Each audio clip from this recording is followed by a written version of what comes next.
Okay, now, previously we were talking about ownership interest or estate interest in real property. Now, well, different estate interest, different interests in real property. Now I want to talk about ownership interest in real property, or the different types of ownership interest.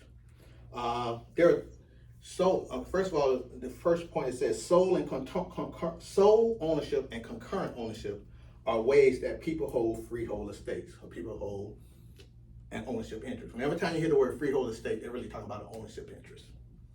Fee simple or a life estate, but sole and concurrent ownership. An estate in severity is created when title to one property is in one person's name, the sole owner. Sole means sole, solely. Sole, sole, one. Sole owner, okay? Ownership by two or more persons at the same time is concurrent ownership. Happens at the same time. You and your brother, you and your sister, okay? So sole and concurrent ownership. I'm not sure if I haven't seen that as a test question, but just in general, you can almost figure that out. Sole means sole ownership or estate in severity, and concurrent ownership meaning more than one person owns property at the same time. So, so this is where we dig a little deeper. There are three types of concurrent ownership, because we realize concurrent ownership means one or more people own it at the same time. But what type of ownership do they own? They can hold it in different ownership interests or different estate interests. And the three types are, and that's what I want, tenants in common, but they will ask this, tenant in common. And can you read the second one? You read the three for me? I have my back turned. Trying to do it, but tenants in common. And the 4 unities of joint tenancy. No. Three. What's right here? The three types of concurrent. Tenancy in common, joint tenancy, and tenancy by entireties. Tenancy by entireties. So they all sound real fancy real estate names, but I'm gonna break it down in Professor V everyday language. Okay. Awesome. Now the first thing is, we already said we got sole ownership, right? Mm-hmm. Concurrent. Sole is real simple. We own it fee simple by myself. My mother owns the property, and sole ownership fee simple. She has a choice. Either she owns a freehold estate fee simple, or she has a life estate, which we talked about previously. It's only her name. She owns it, life estate, for a period of time, fee simple, indefinite time. That's sole ownership. That's pretty simple, right? So it's one or the other. It's one or the other for sole ownership. Okay. Right, and it's just her. But the real issue, what about concurrent ownership? By nature, concurrent means when more than one person owns property with someone else at the same time, right? Mm-hmm. So it's three types of concurrent ownership. 1, 2, 3. Tenancy in common, joint tenants, tenancy by the entireties. What do each of them mean? The first one, tenancy in common. What that means is when you own property with someone and you have an undivided interest in the property, and you can sell that interest, or your heirs can inherit that interest. Again, I said some real estate lingo, but now we break it down further, everyday man. Okay. You, your brother, and your sister, y'all own the property as tenants in common. Okay. Okay. Now, what happens? And assuming it's 3 of y'all, you own it 1/3 interest each. What happens if you want to sell your interest to maybe your friend or whoever? You can sell your 1/3 interest outside of your brother and sister, right? I mean, I've heard like a situation like that. Like when my grandfather passed, he basically, like, he had a house, and it was kind of like given to my grandma and her sister, but Right. they had to figure out like Right. Well, this what is they the were point. gonna do with it. Right. You can own the property, and this happens primarily with family, but figuring out 3 people can own the property this way or this way, tenants in common or joint tenants. I'm explaining the subtle difference. Once I explain joint tenants, then you'll kind of see the difference. Okay. And if you have that ownership interest spelled out, you won't have to figure it out. It'll be known. Okay. Okay. And so I'll give that example. Let's say your grandfather, in this example, your grandfather passed, and he gave his grandkids, you, your brother, and your sister, the property, tenants in common. Okay. Each of you guys own the property, all concurrently, all have a 1/3 interest, right? Okay. Once you get married and have kids, your 1/3 interest will go to your The kids. kids.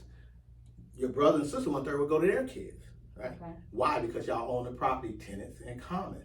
Okay. What's the point? The point with tenants in common, you have an interest that can be passed on to heirs, can be sold off. So it can be passed down. Right. And it doesn't have to be 1/3, 1/3. It could be one person own 50%.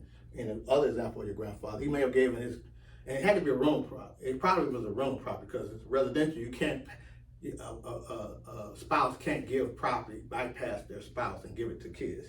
But if it's a rental property, you can do what you desire. And you could say, my wife get a 50% interest and my 2 children get a 25% and 25% interest.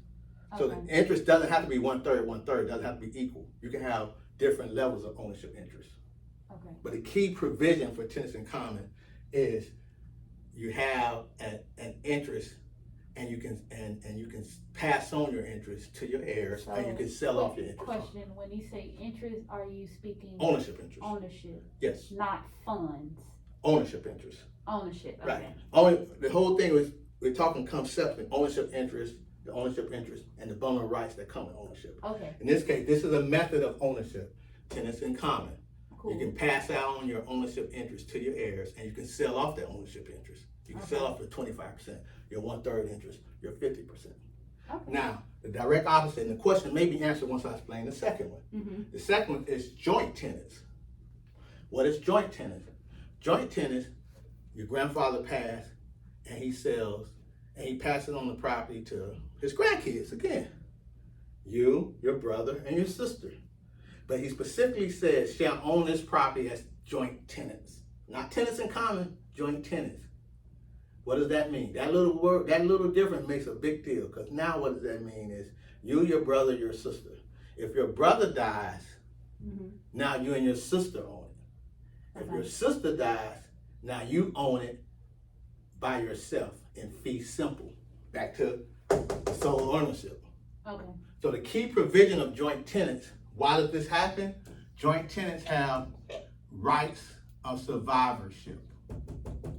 Meaning, when your brother dies, you and your sister own it. When your sister dies, you own it. The last remaining person gets all the rights to the property. The last survivor owns the property in fee simple.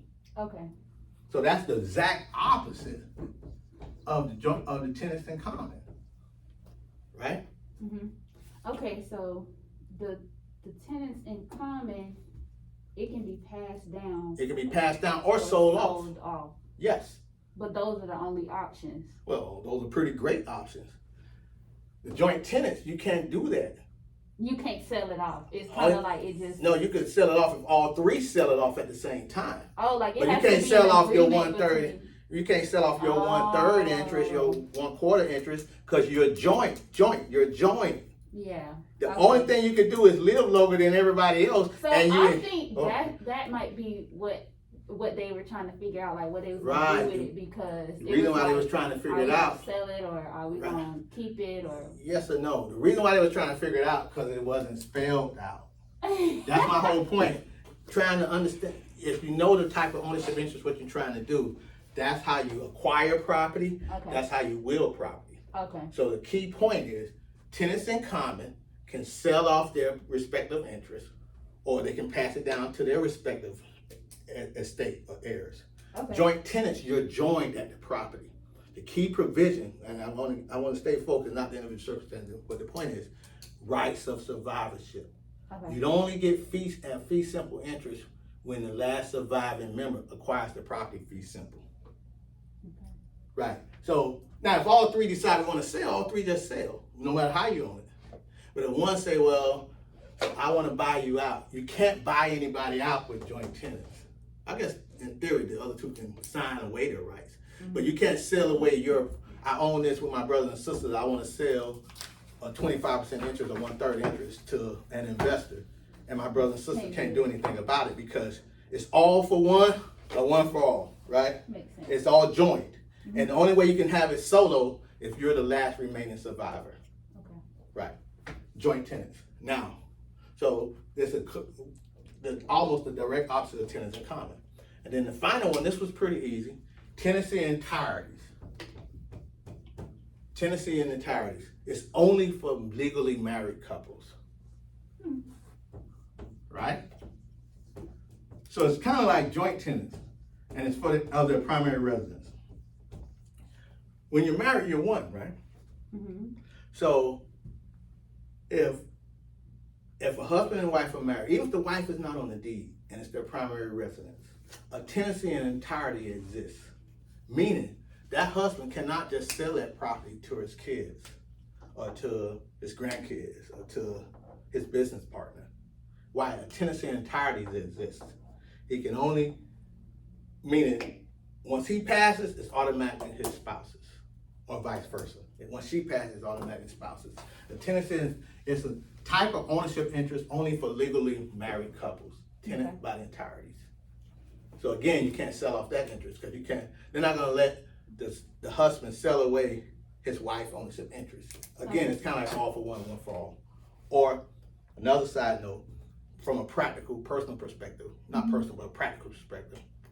If a husband owns the property and it's their primary residence, and the wife stays in the property and it's their primary residence, the husband can go borrow against the property, get a loan against the property, but the wife must come and sign what?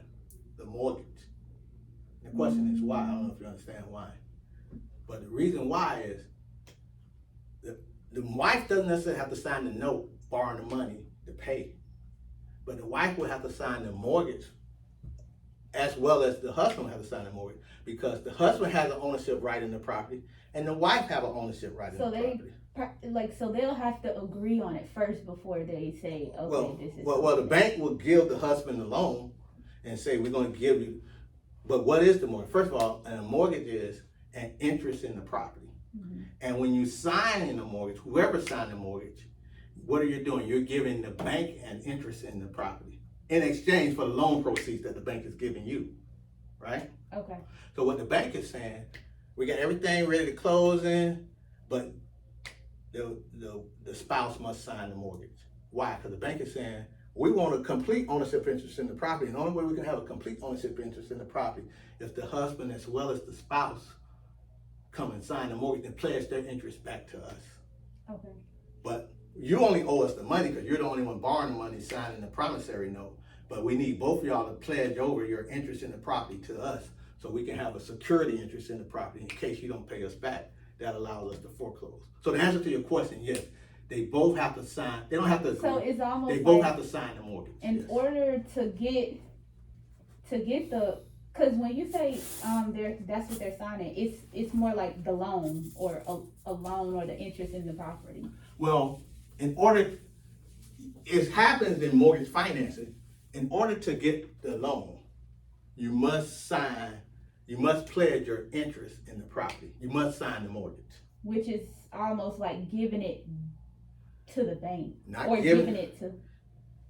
not giving the bank, you're pledging your interest to the bank. So if you don't give it back. You're pledging your interest to the bank in case you default on the loan. Okay. Right. Most people think the bank gave me a mortgage. Banks don't give mortgages. They give loans or they give money. The mortgagor, remember, OR gives, EE receives. What does that mean? What do those stand for? No, in English, vendor, vendee, lessor, lessee, right? Okay. Right. Okay.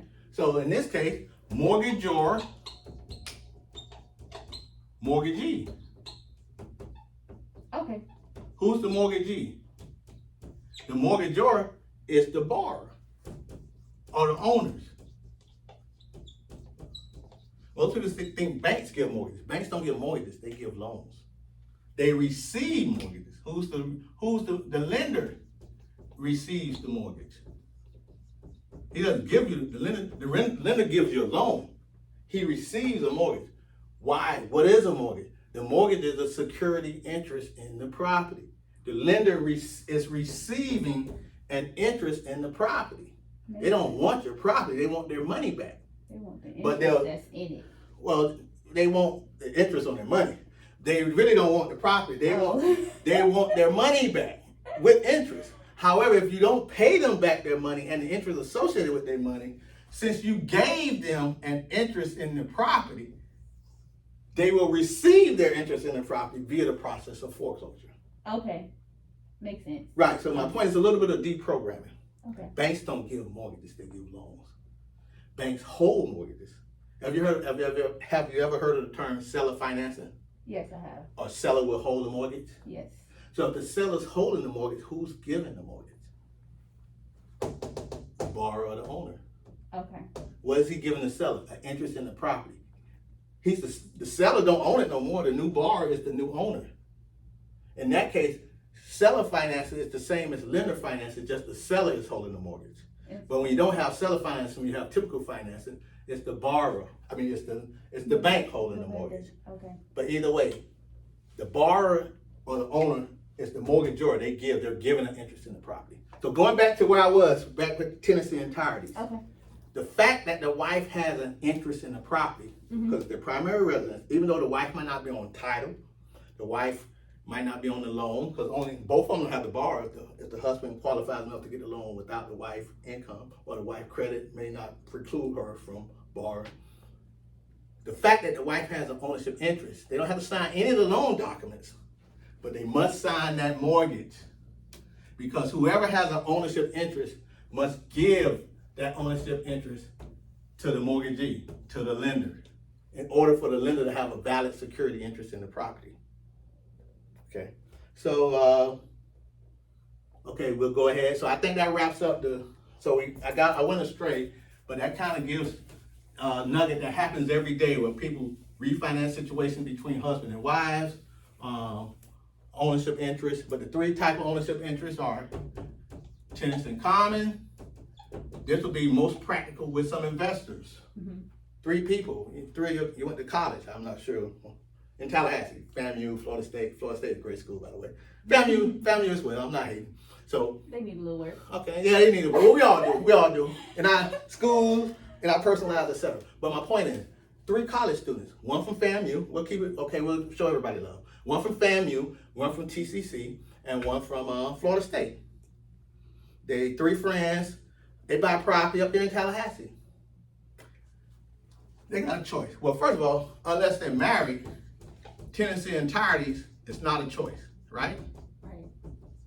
And it's for the primary residence. So we're buying investment property. Mm-hmm. So they got 2 choices. Tenants in common or joint tenants. Joint tenants. Mm-hmm. Now, the probable choice and the smart choice would be acquire the property as tenants in common, right? Mm-hmm. 1/3 interest for the FSU guy, 1/3 interest for the FAMU guy, pardon my handwriting, and 1/3 interest for the TCC guy. Mm-hmm. Right. Once they have it 1/3 interest, they can sell it off. The FSU guy, he give it to his grandkids who all will attend Florida State and become great Seminoles. The FAMU guy or girl give it can sell or will off their interest, and to all the future rattlers, and they all have a place to stay in ownership interest when they go to school in Tallahassee. And the TCC guy, great school, great junior college, he can will it off to all their kids. Or they can buy each other out. But the point is, they have an undivided interest. That's the perfect way you would buy property with your investment properties. Okay.